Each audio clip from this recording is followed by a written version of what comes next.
ನಮಸ್ತೆ, ಶುಭ ಸಂಜೆ. ನದಿಯ ತೀರದಲ್ಲೊಂದು ಸಂಜೆಯ ಸವೆತ.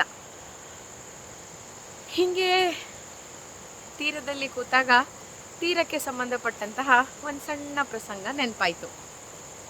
ಏನು ಅಂತ ಹೇಳಿದ್ರೆ, ಅದೊಂದು ಸುಂದರ ಮುಂಜಾವು, ಸಮುದ್ರ ತೀರ.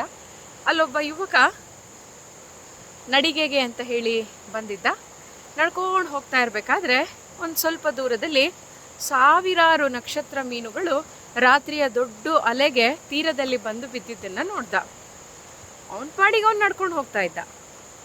ಸಾವಿರಾರು ಮೀನುಗಳಿದ್ವಲ್ವಾ, ಹಾಗಾಗಿ ಅವನದ್ರ ಬಗ್ಗೆ ಏನೂ ಯೋಚನೆ ಮಾಡಲಿಲ್ಲ. ಆದರೆ ಆ ಸಾವಿರಾರು ಮೀನುಗಳಿಗೆ ಸೂರ್ಯ ಸ್ವಲ್ಪ ಬಿಸಿ ಆಗ್ತಾ ಇದ್ದ ಹಾಗೆ ಆ ಶಾಖ ತಡಿಲಾರ್ದೇನೆ ಸತ್ತು ಹೋಗ್ತಾ ಇದ್ವು. ಹಾಗೆ ಮುಂದಕ್ಕೆ ಹೋಗ್ತಾ ಇರ್ಬೇಕಾದ್ರೆ ಅಲ್ಲೊಬ್ಬ ಸಣ್ಣ ಹುಡುಗ, ಒಂದು 6-7 ವರ್ಷದ ಹುಡುಗ, ಒಂದೊಂದೇ ನಕ್ಷತ್ರ ಮೀನನ್ನ ತಗೊಂಡು ಸಮುದ್ರಕ್ಕೆ ಬಿಡ್ತಾ ಇದ್ದ. ಇದನ್ನ ಕಂಡಂತಹ ಈ ವ್ಯಕ್ತಿಗೆ ಅವನ ಹತ್ರ ಹೋಗ್ಬಿಟ್ಟು, ಅಲ್ಲಪ್ಪ, ಈ ತೀರದಲ್ಲಿ ನೋಡು ಸಾವಿರಾರು ನಕ್ಷತ್ರ ಮೀನುಗಳಿವೆ. ಆ ಎಲ್ಲ ಮೀನುಗಳನ್ನ ನೀನು ಎತ್ತಾಕೋದಕ್ಕೂ ಸಾಧ್ಯ ಇಲ್ಲ.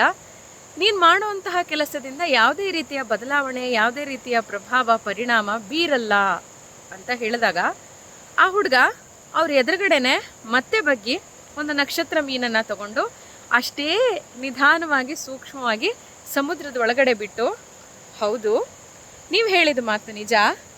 ನಾನು ಈ ಎಲ್ಲ ಸಾವಿರಾರು ನಕ್ಷತ್ರ ಮೀನುಗಳ ಜೀವನದಲ್ಲಿ ಬದಲಾವಣೆ ತರದೇ ಇರಬಹುದು, ಆದರೆ ಈ ನಕ್ಷತ್ರ ಮೀನಿನ ಜೀವನದಲ್ಲಂತೂ ಖಂಡಿತ ಬದಲಾವಣೆ ತರ್ತೀನಿ ಅಂತ ತನ್ನ ಕೆಲಸದಲ್ಲಿ ತೊಡಕೊಂಡಂತೆ. ನಿನ್ನೆ ನಾನು ಮಾತಾಡಬೇಕಾದಂತಹ ವಿಷಯನೂ ಇದಕ್ಕೆ ಸಂಬಂಧಪಟ್ಟಿದ್ದಿತ್ತು. ದೊಡ್ಡ ಪದಗಳನ್ನು ಬಳಸಿ ನಾಗರಿಕ ಪ್ರಜ್ಞೆ ಅಂತೀವಿ.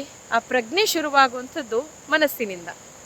ಮನಸ್ಸಿನಲ್ಲಿ ಬದಲಾವಣೆ ಆದರೆ ತಂತಾನೆ ಮನೆ ಬದಲಾಗತ್ತೆ, ಬೀದಿ ಬದಲಾಗತ್ತೆ, ಊರು ಬದಲಾಗತ್ತೆ, ನಗರ ಬದಲಾಗತ್ತೆ, ದೇಶ ಬದಲಾಗತ್ತೆ, ಪ್ರಪಂಚ ಬದಲಾಗತ್ತೆ.